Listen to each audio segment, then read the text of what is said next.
good morning to listeners of DBS Radio, wherever you are at this time. Just want to say to you that we have a special talking point program. We are speaking to officials that are going to give us some information, reference the minimum wage. It's rather very interesting that at this time that we are discussing the minimum wage. So I just want to say good morning to listeners.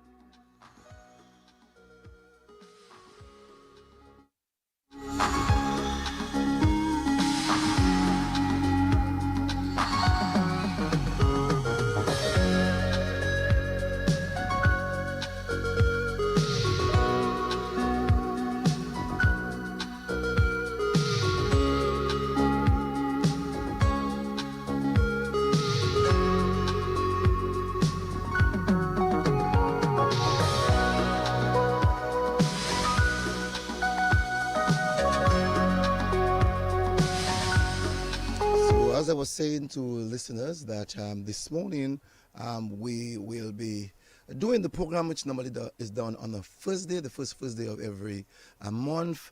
But because of yesterday's program, we are having the voice of change this morning.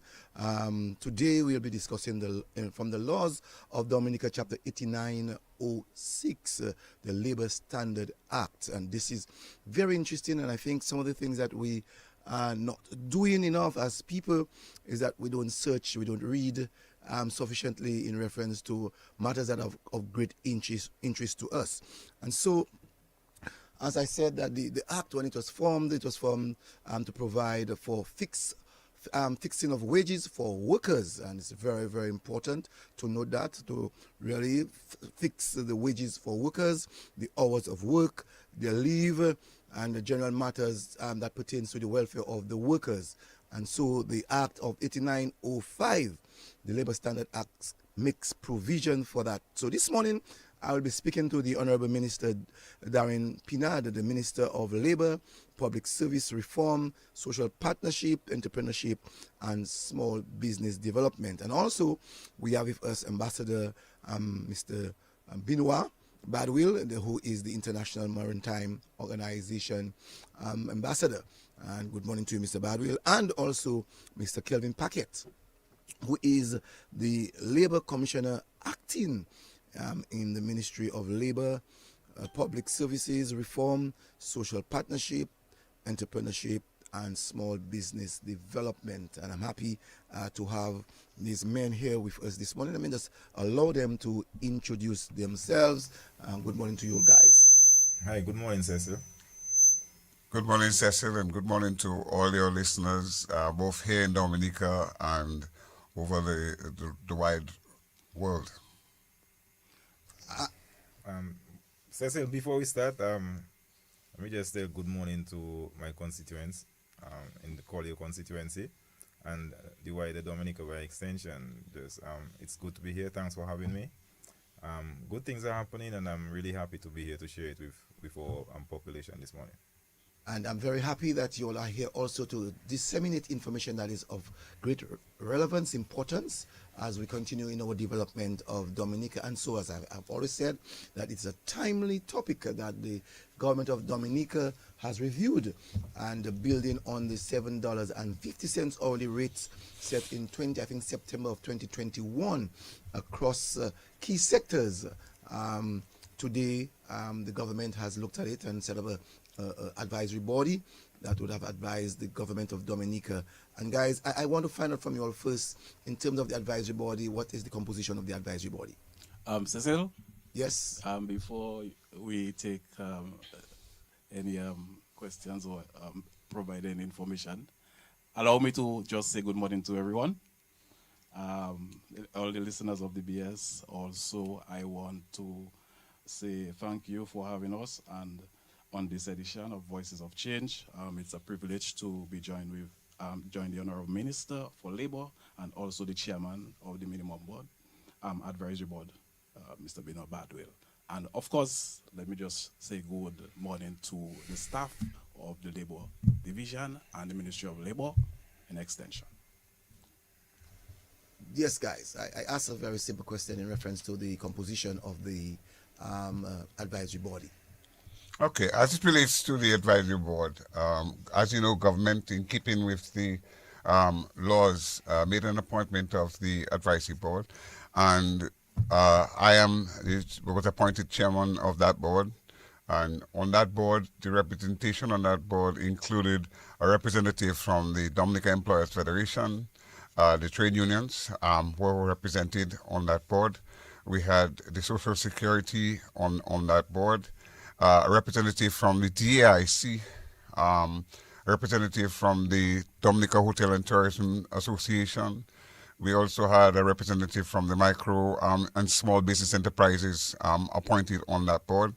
And so we had a cross-section of persons, and we also had the senior economists within the Ministry of Finance to help and guide some of the deliberations it relates to the board. So the board was well founded in terms of the cross section of the society that it represented, and wherein a number of the persons within the minimum wage category fell.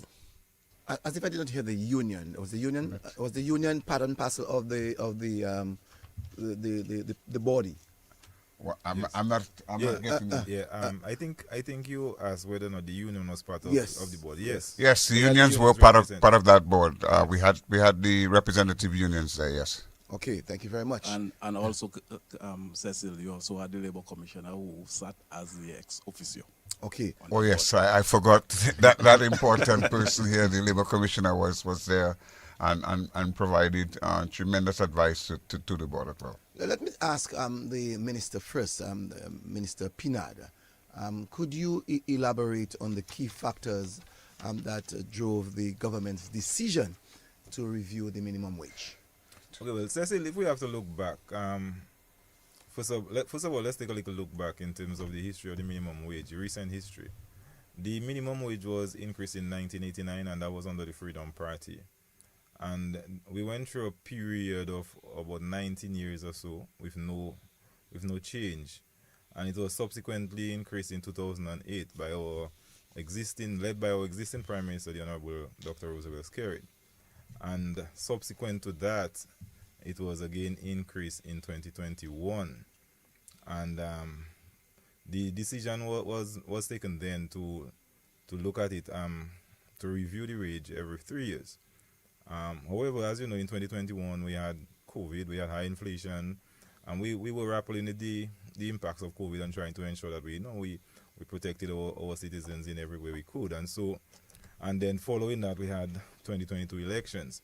So given the high activity in the environment and so on, we kind of fell behind slightly by 1 year, because the rates were then supposed to be reviewed in 2024.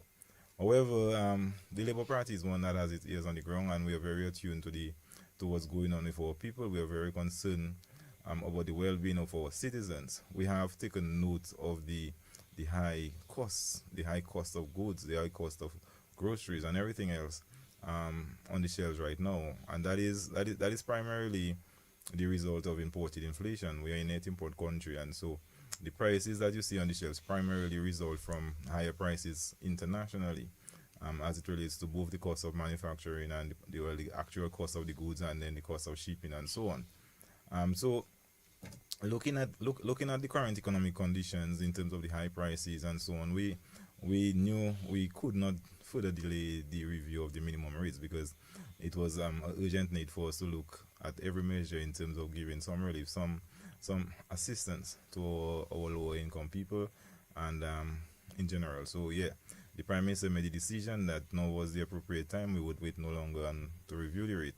And so the instructions, or the announcement was made in the budget presentation in July, and we acted with haste to ensure that we had the rate implemented in this year.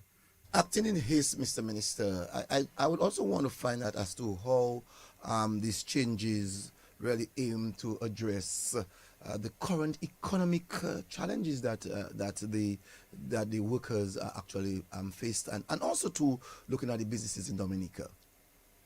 Okay, but I don't know. I just want to be able to set the platform in terms of the discussion, Minister, in terms of the background, because the Minister assigned the advisory board to go ahead with reviewing the process. And as he quite rightly pointed out, because of several of the economic factors which we would have had to examine, they had to form a basis. And so in giving the board to undertake that exercise, the board proceeded to look at an evidence-based approach to looking at settling the minimum wage requirement. So there were several factors that had to be examined. One, as the minister indicated, inflation. And based on the data between 2021 and 2024, there was an average of about 12.3% in terms of the cumulative inflation that proceeded from 21 to 24. And then if one were to look at 25, again, looking at an average amount of a 3% based on the time in which we were looking at it, we rounded it off to inflation factor being about 15%. And then one had to look at several other economic data. We had to look at the gross domestic product, which grew about 3.5% per annum. We had to look at other data which we got from various sources, global data, the IMF, the World Bank. There were several areas that we had to look for. I will say one thing, and I've said it to the minister, that in terms of the Central Statistical Office, work needs to be done there, because the last official data that we got from them dates back to 2005. So there is a serious amount of work to be done within the Central Statistical Department to be able to bring us up to date on a number of data that we would have to rely on. But I would say that based on all of these data that were provided, there was included as well surveys that were undertaken to be able to make the determination. And we also had a look at some of the collective agreements through the Labor Department. So we got quite a bit of information was provided to the advisory board to help us making that determination. We also got considerable factual information from the Dominica Social Security. So it just gives you a basis in terms of the methodology used to be able to come up with the recommendation to government. And so again, inflation being a major factor was looked at, because the increases given in 2021, and by the time we were looking at it, 15% of that inflation had already eaten it up. And so for the layman in the street, we'll say that if you were earning $1 in 2021 and we were reviewing it based on 25 figures, 15% of that dollar would now mean that your dollar is worth 85 cents really. So in looking at it and in looking at those things, then that really formed the basis in terms of how do you restore the dollar of that person that has been depleted by 15+% just on inflation only. And then when you look at, as the minister pointed out, you had COVID, you have rising prices that is not within the control of Dominica per se, because you have all of these issues, trade wars, you have wars that have affected trade, even vessel having to reroute, can't go through the canal, have to reroute through the South African Cape. That had implication for cost, insurance as well. And so all of those things impacted, because as you know, we are a heavily importing nation. And so it impacted on food prices and a number of things in relation to Dominica. I'm giving you the extent to which I understand the board went in terms of looking at information. I understand that, Mr. Badwell, but when I hear you speak, I'm hearing basically the side of the worker, the employee. What about that of the employer? Yeah. Looking specifically as to what the employer makes to give in return to the employee. Good. I think one has to look at the balance. We have to balance the needs of the workers as well as look at the economic realities faced by the businessmen to be able to make a determination as to where do we go. Because clearly, one of the things that we found out, and I've said so to the minister, I've said so to the Ministry of Labor, is that Dominica, in terms of our productivity aspect, we need to increase our productivity. And one of the things that obviously is a motivating factor for some persons is wage increases. And the people within the minimum wage class can only get an increase when government makes a proclamation through parliament in relation to their thing, because there's no collective agreements that they can depend on in terms of the unions. So that is a class of persons that only get increases when government make those awards through parliament. And so you can really understand that these people and the businesses for which they work need to be regulated so that those persons can make that contribution. But from the employer standpoint, what we want to ensure is that the employers have that ability to be able to pay and things. Because that's why we look at things like the GDP in terms of the productive sector, looking at what is moving things along. We know that in terms of public sector investment, government is in fact putting in a lot of investment. We have the airport. We have a number of the building programs. We have a lot of the roadworks taking place. All of that helps in terms of public sector investment and also help in terms of the gross domestic product. So let me ask Mr. Kelvin Packett, the Yes. Labour Commissioner of the Ministry of Labour. Many times we hear governments make pronouncements, and those pronouncements are not adhered to. So we still hear people say tomorrow morning that the minimum wage in Dominica is supposed to be $7.50, but I'm still paid $5.25. What monitoring framework that your ministry, the government of Dominica, is putting in place to ensure that the minimum, because remember, minimum is the bottom line. You cannot go lower than what the government has indicated. What procedure, what monitoring process that the government is now putting in place to ensure that the employers keep to the rule of the Act of 8905? Yes, good. Cecil, that's a very, very, very good question. As the Labour Commissioner and the Department of Labour, and that is definitely with the support of the Ministry of Labour itself, we put in a comprehensive compliance framework in place. So the first pillar is education. That is important, vital. And we will circulate where we intend to circulate new rates widely.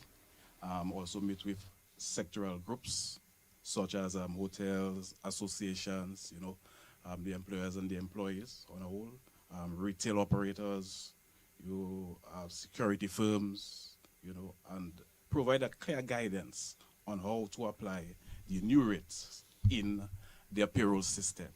So that is one thing we intend to do. Also, the second pillar is practical support. So we will also develop a minimum wage compliance toolkit, which will include sample of pay slips, model employment contracts, checklists that employers, can use to self-audit their operations. So, but most importantly, getting to what you ask is the inspection and enforcement. So we are strengthening the Labour Inspectorate and inspections, where we will be both scheduled and complaint-driven, with particular attention to sectors that traditionally employ a large number of low-wage workers, such as in the hospitality, security, because those are the categories that are directly impacted by the new revised minimum wage, agriculture, and also the domestic service. So workers will also have access to other information from us, but definitely we're looking at strict compliance. So there is also a recommendation from the revised minimum wage, the Minimum Wage Advisory Board, to increase in the number of inspectors inspectors we have at the division, and we are looking at that. with the Are you support saying? from the Hold on, government. hold on, sir. Are you saying that at this present time, as we speak, there are inspectors? Well, labor No, officers. no, it's yes are, or no. Yes, labor Right. officers And are I'm saying, inspectors. and I'm saying to you, if labor officers are inspectors, the government shouldn't be paying them. I just want to be point blank, because we are hearing too many people saying that the government has raised in 2021, and people have come to me, so I know what I'm talking about. And you're saying that there are labor inspectors, and sometimes people come to the labor division and they don't get the necessary addressed to Okay, the but concerns. let me say to you Yes. again, like I said, we were evidence-based in terms of driven the decisions that we made. During our investigation, we found out that as it relates to the 2021 rates, 75% of the employers were paying or were above the minimum rate. So what we found basically was that 25% of the employers did not meet with the minimum requirements. And that is why, as the Labour Commissioner is trying to explain to you, that recommendations were made by the board that one, there'll be an increase in the number of staff that in the department, so the department can execute its functions and assist the process. But one of the things that we also found is that there is a lack of information from some of the business houses in terms of assisting them to be able to comply. And because you don't want to just see things in the white and black sort of context.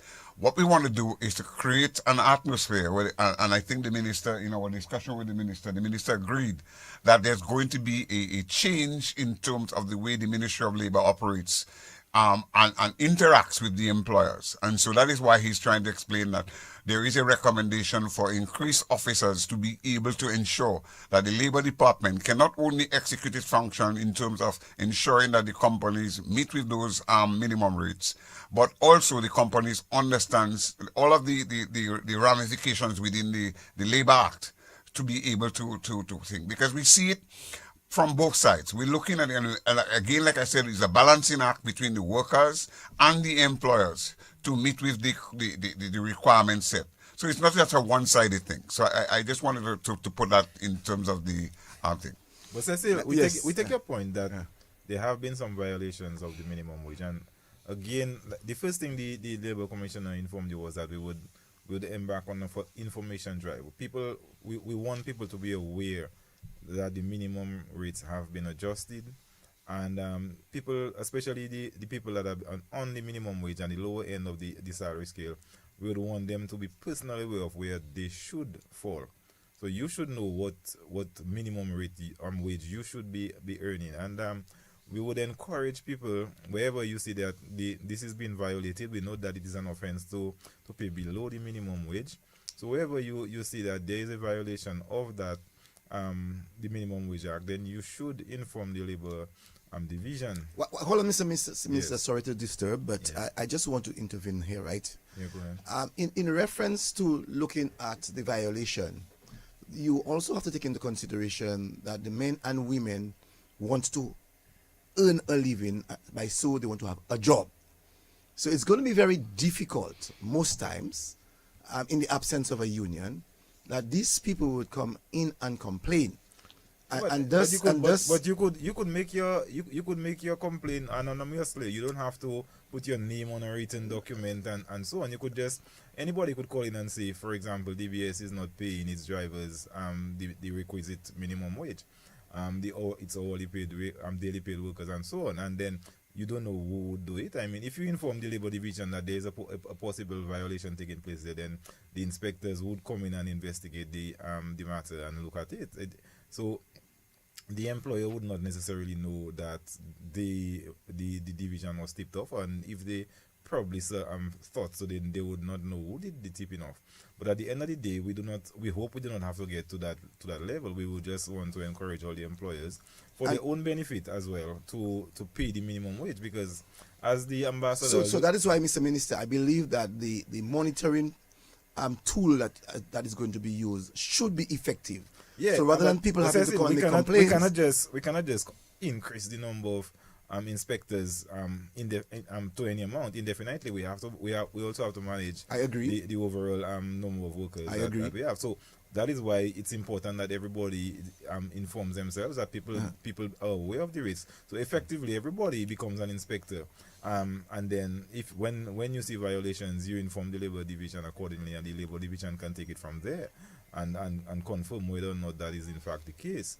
So but that is the general sentiment. As I was saying, when workers are paid fairly, when people feel that they are earning a fair income, then you would expect them to be more productive. You'd expect them to come to work in a better disposition. They will give more to the company. And as a result, you'd expect the performance of the company to improve. You'd expect the performance of the company to improve to the point where they can more than cover the marginal increase in the minimum wage. And I think just from a humanitarian perspective, I do not think anybody wants people working for them and treating them unfairly. There must be equity in the labor market.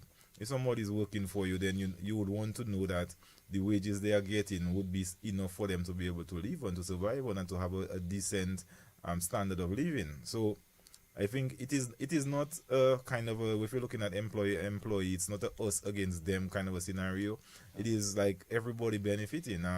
The increase in the minimum wage means more money in circulation throughout the economy. More purchasing power in the entire economy means that businesses in general will sell more, they will do better. So the entire system moves up. And so affordability should be assured in that regard. Yeah. Thank you very much. Let's go to Cecil, before you continue. There's a person on the line. Let's take a caller. Yeah. Good morning to you, caller. Good morning to you, caller. Morning, Mr. Joseph, Good morning. and your other panelists on your program. Good morning. Good morning. Morning. Yes, Mr. Parkett, Mr. Badwell, good morning. Cecil, just a question. I am not an employer, and I don't, maybe I'm just calling, I don't want to prejudice the minds of any employer either. But let me tell you, there may have been employers who in the past maybe have been paying over the recommended wage. No, caller. they are now- Caller. Yes. There is nothing called Hello. there's nothing called overpay. There's a minimum, and if there's a minimum and it's $7.50, and you choose to pay $20, that is fine. There's nothing called minimum and the maximum. But you didn't let me finish my Okay, go ahead, caller. Look, can an employer revert to the present wage system if he is paying above the present minimum wage? Can he reduce it back? Caller, it is a very simple answer. Let me interject here, while please. Thank you, caller. One of the things we have to bear in mind is that we are not now introducing a minimum wage to Dominica. There is as I said, minimum wage have been around for a while. In 89, it was adjusted in 89, in 2008, in 2021, and right now. Now, the rates, for example, if a rate was $7.24 in 2021 and it's now moved up to $9, the employer would have been paying his current wages in the environment where the minimum wage rate was $7.50 or $7.25, whatever it was back then. So if, for example, you pay in a rate above that minimum wage of 2021, so if you were paying $10 for a worker when the minimum wage was $7.50, that means you were paying $2.50 above the minimum rate. The employer did not at that time choose to bring his rate down to $7.50. He paid $10 because that was the market value for the workers' work, his efforts. In a situation when we have increased the minimum wage to $9, you would want to hope that the employer would try to at least maintain a similar buffer, a similar spread over the minimum wage. So hopefully the employer might see it fit to now further increase the rate from $10 to $12.50 or $11.50, whichever the case might be, to maintain a proper rate above the minimum wage. However, he is not forced to do so because he's paying $10, which remains above the minimum rate now, but he doesn't have to bring down the rate. Okay, he could have, if that, by that reasoning, the caller is suggesting that the employer only wants to pay the absolute minimum wage, in which case he would have then been paying the $7.50 and not been paying above the rate that existed before. So we are not introducing a new rate, we are just increasing the rate. And so whilst I understand Increasing the minimum. increasing the minimum. So whilst I understand what the caller is asking, I do not think it is how to put it, realistic in that sense. I just want to say, Hold on, Mr. Badwell. Just before you Hold go. on, Mr. Badwell. All right. We have to go for a word from our sponsors, and then we come back to the three members of the panel. Okay, because it's illegal to... When you add postpaid to internet, unwrap a new smartphone for only $10. Plus, we're giving you 35% off your mobile bill and win even more goodies with our Spin the Wheel Christmas promotion. This Christmas, the rewards are on us. Add postpaid to your internet plan today in store or visit discoverflow.co for more info. Terms and conditions apply. Flow, we keep your Christmas rhythm flowing. Wow, a new laptop. Yep, How much you pay? only $10.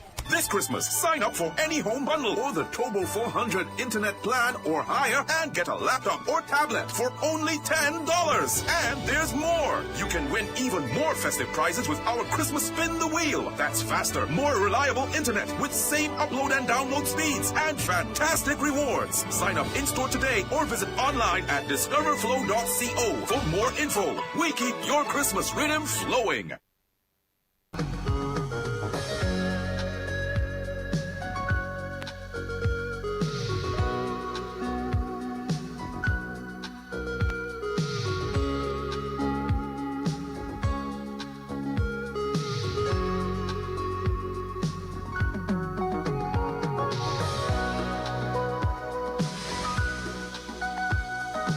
Talking point this morning, and we are speaking with three individuals: the Honorable Minister Darren Pinard, and the Ministry of Labour, Public Service Reform, Social Partnership, Entrepreneurship, and Small Business, along with Ambassador Benoit Badwell, International Maritime Organization, also Mr. Kelvin Packett, the Labour Commissioner Acting, Ministry of Labour, Public Services Reform, social partnership, entrepreneurship, and small business development. And guys, I heard you all made mention earlier on in reference to taking a number of things into consideration. I want to find out, did you all make any research in the other parts of the Caribbean? I know that I have done my own. Jamaica is lower than ours. I know Trinidad is lower than ours. Barbados is a bit higher than ours. St. Kitts is the highest in the OECS. St. Lucia is a little lower than ours. Grenada themselves are lower than us. So I'm saying so to say that we have to do a holistic survey to determine our standard of living and that of the minimum wage. Mr. Packett, have you all from the ministry decided on getting to understand what the other parts of the region is giving?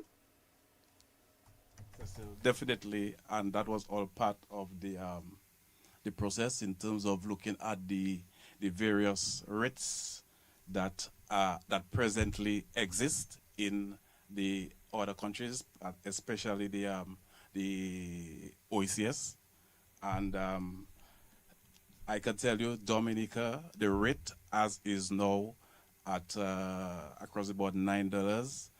It's only St. Kitts who stands at $12.50 an hour, and Barbados that is higher. So that was part of the data that was used to arrive at that rate as it exists now, as it take effect from the 1st of December. I don't know if the minister want to add more to it. Yeah, but Cecil, remember we don't have just one rate, one minimum rate across the board. We have the minimum rate by various employee categories, worker categories, and so on.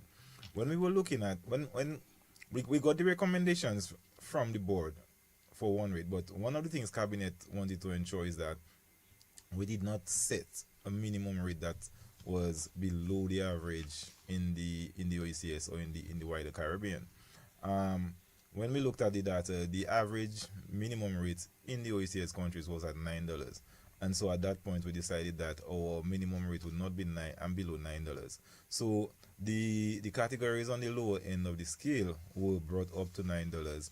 And then looking at the various job categories in terms of looking at the complexity, the risk, the educational requirements for those jobs and so on, we then placed some jobs above the $9. Looking at, for example, agricultural workers were the highest category and they were moved up to $9.75. Security officials, these are more or less riskier jobs, working odd hours and so on. So these were as well placed above $9 if you're looking at cashiers. So we looked at various factors. We look at the various factors in all the categories, and where we saw there would be a need to pay certain workers above others. We try to put some equity in it. It doesn't just like a close your eyes and put $9. We looked at the different categories and see, okay, if we have a floor of $9, who would be at the floor and who would probably need to be slightly above it. And so when we concluded the entire exercise, the average minimum rate for the categories that we identified, right now in Dominica, it will be at $9.13. So here you have our average minimum rate right now being slightly above the OECS average of $9. So let's go to the telephone quickly. Good morning to you, caller. Yeah, good morning. Good morning. I just have one question. Is in terms of the minimum wage. If the minimum wage is $10, can the employer bring it down to $8 by deciding to pay the employee $8? The simple answer is no. No, because it's an offense to bring down wages. If you have your rate set at a particular rate, you cannot just tomorrow decide to bring it down. That's not allowed. That's not legal. Yeah. Thank you, caller. To add to that, Cecil, the law makes provision for that, where the worker is protected by the Protection of Employment Act, where it states clearly that the employer cannot reduce the hours or the rate of an employee's wage without their consent, and also it is supported in the Protection of the Wages Act. And by saying supportive of that of the Wages Act, when someone is given a salary, it is their property, and you cannot tamper with the property of any employee. I just want to make the employer understand that. But I also want to find out from but before I do that, I just want to say to some people, in reference to Jamaica has a greater population, a bigger population than us. And their minimum wage is $6.73 in Jamaica.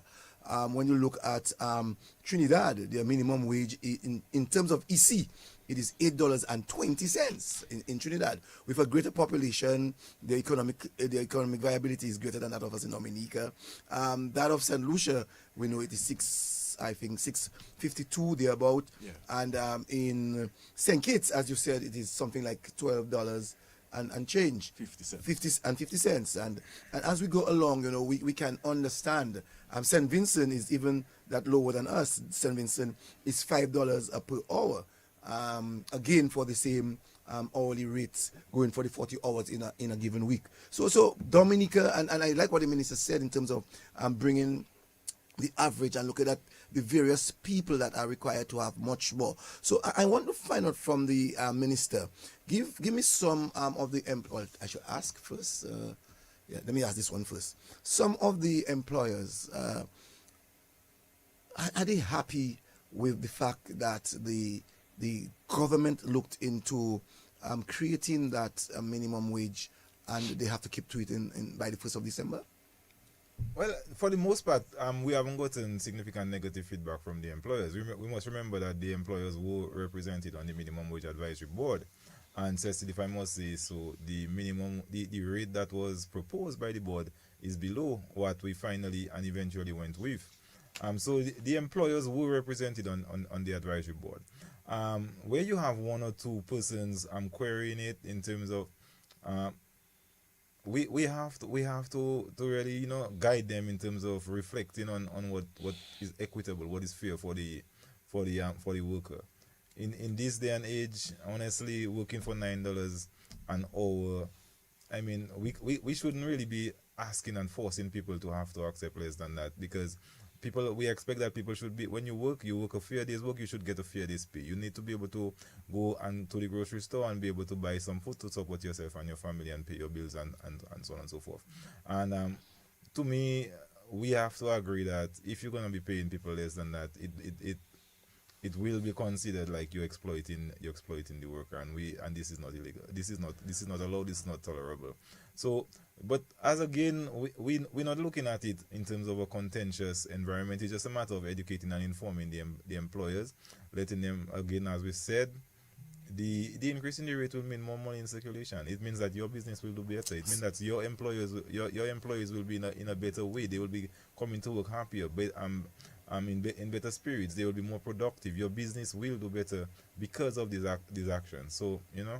So let me ask Mr. Badwell, what role did the stakeholders, such as the employers, workers' representative, and the minimum wage board, what role did they play in really helping to shape that minimum wage recommendation? Well, basically, we had to look at it from the productive aspect of things. The businesses obviously are looking at sustainability. That is, they want to ensure that they can continue to operate.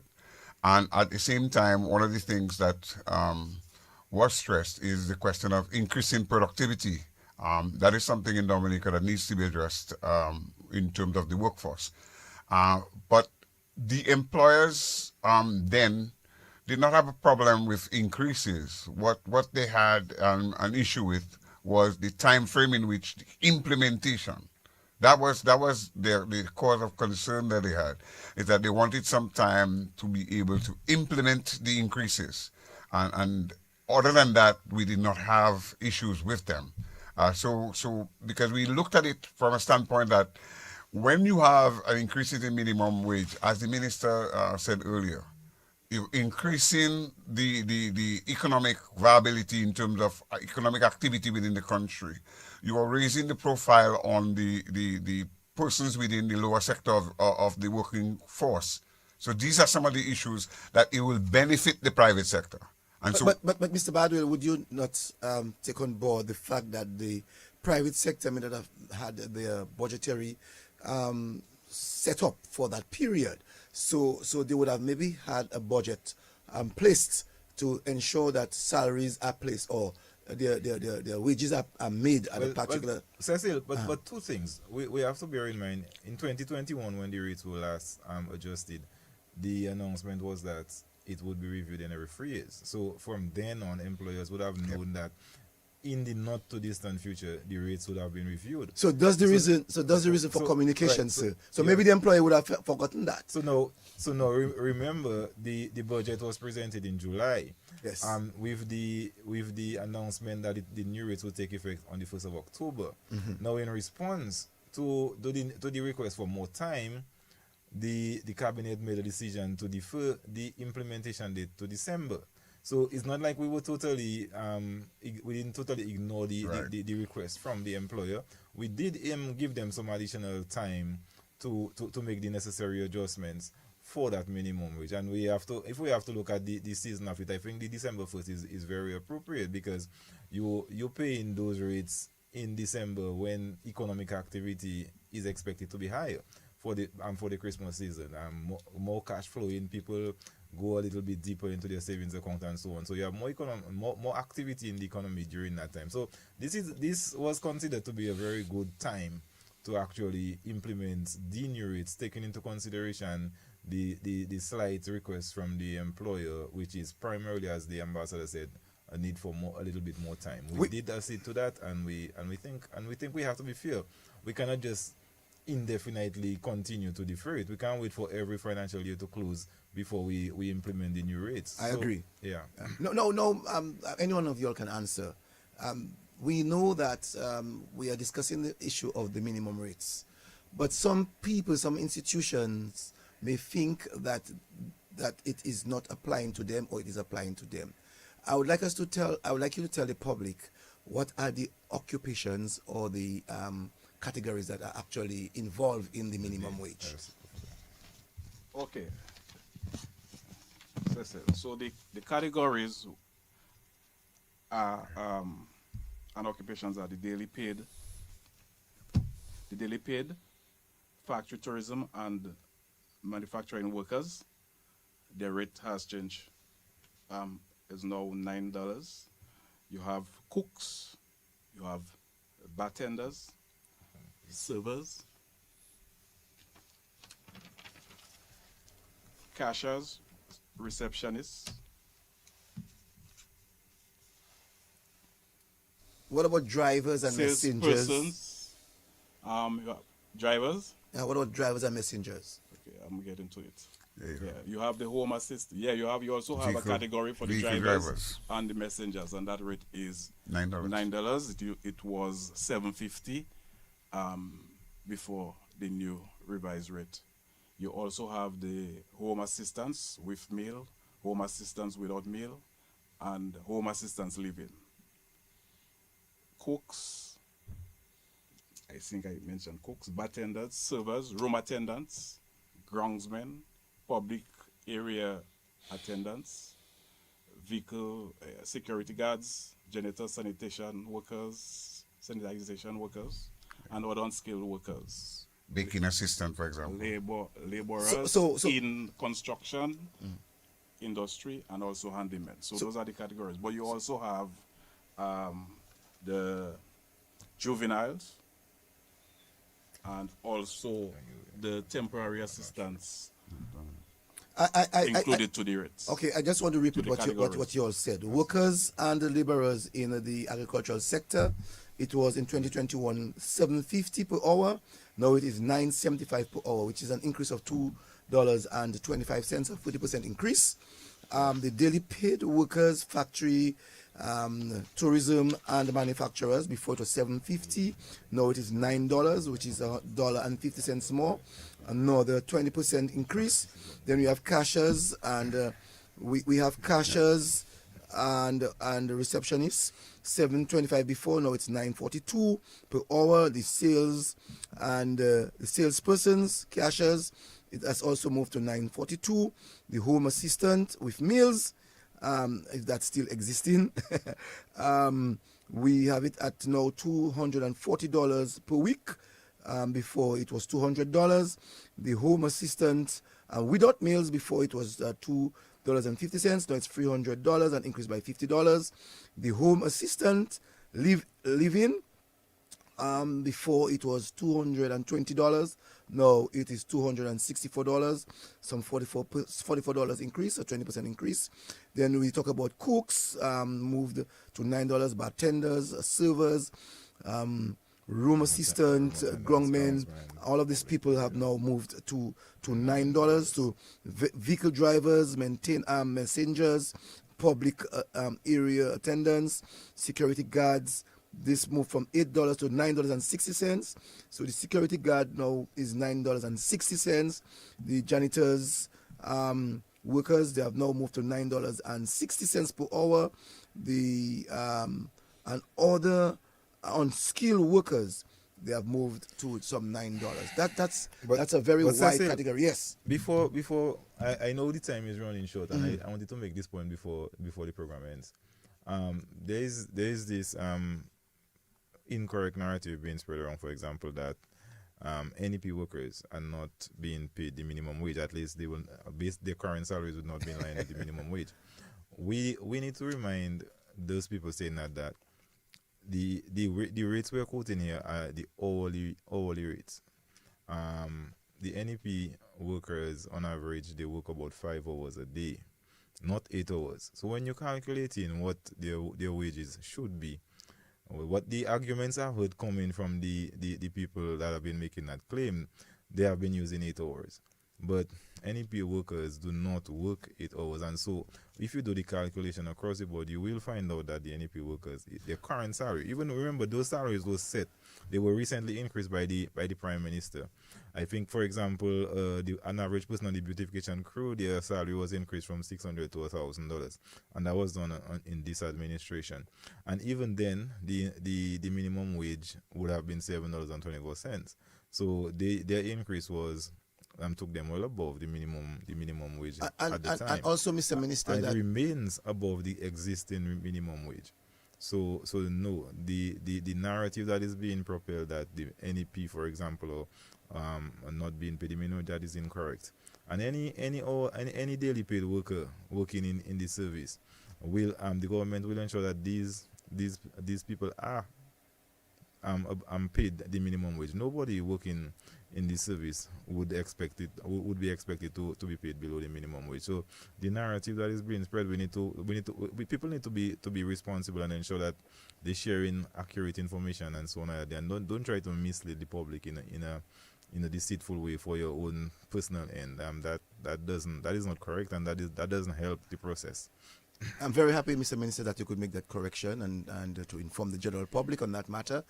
Also, too, that you said on average they work 5 hours, but there are other people who have been to the college and the high schools who receive beyond the $1,000. There are people who are receiving 1,500, 1,600, 1,800. You know, of course, those are people that are working the 8-hour stream. So I'm happy that you are able to make that clarification. But guys, I want you all to come back. This free, guys, I want you all to come back, because I don't think we have given sufficient information to the general public on that matter, because it's of great importance that our general public be aware and not remain in ignorance, and that people saying the wrong things. And I'm happy that you all were able to identify the other categories in the region in reference to the kind of minimum wages that they're receiving, even in some countries where the standard of living or the standard of living is higher. And so I want to thank you all. Your last words, let's start from Mr. Kelvin Packett. Yes. Right. Let me just say thank you to the listening public for joining us. And what I want to say is that the Ministry of Labour remains fully committed to supporting both the employees and the employers as we move to this new implementation, new phase. And we are available for information, guidance, assistance, whatever you may need. If you feel free to contact us at the Labour Division, our number, you could reach us directly, is 266-3553, or you could email us at labourdivision@dominica.gov.dm. Mr. Badwell? We are there to help and to ensure smooth, transparent transition for everyone. Okay, in closing, I would just like to say that we are very satisfied that based on the work done, that we looked at it in terms of equity and balance, in terms of making the necessary recommendations that we made. And we trust that both the employee and the employers will comply, and that we encourage persons to continue to work with the Labour Department so that any clarifications and support that they require can be provided. Mr. Minister. Yes, thanks, Cecil. First of all, let me thank the individuals that for putting themselves forward and agreeing to serve when they are called on the Minimum Wage Advisory Board. They had a very important task to do in very short time, and we must say that they did an excellent job. In principle, the cabinet agreed with everything that they proposed, and so I really want to thank Mr. Badwell and the other members of the board for availing themselves to serve when called and doing an excellent job. We must obviously recognize the role of cabinet led by the Honorable Prime Minister in terms of, first of all, recognizing the need for the increase in minimum wage, and then giving time to deliberate and review the recommendations from the advisory board, looking at the various scenarios and ourselves, ensuring that we took into consideration all the factors, including the request from the employers for additional time when that was made. We think that the process was well done, the process was fair, and we want to know that we will continue to review the rate as is necessary. We have a maximum of 3 years to review the rates again. For the general public, your government, your Labour Party government is attuned to you. We understand the increase, the high prices on the shelves. We are taking every measure. We are doing everything we can to ensure that we give you whatever level of relief we are able to, both in terms of reducing taxes. For example, we recently passed the laws in cabinet following the budget announcements again to eliminate tax and VAT on certain items, remove import duties on others, and so on, and reducing excise tax, for example, on vehicles below 10 years, all in a measure, looking at all different ways in which we can both eliminate poverty, increase the well-being of our average citizen, increase the standard of living across the board, and so on. So I just want to say to you, Mr. Minister, thank you very much. And it's already 11:30. We have another program that is scheduled for 11:30.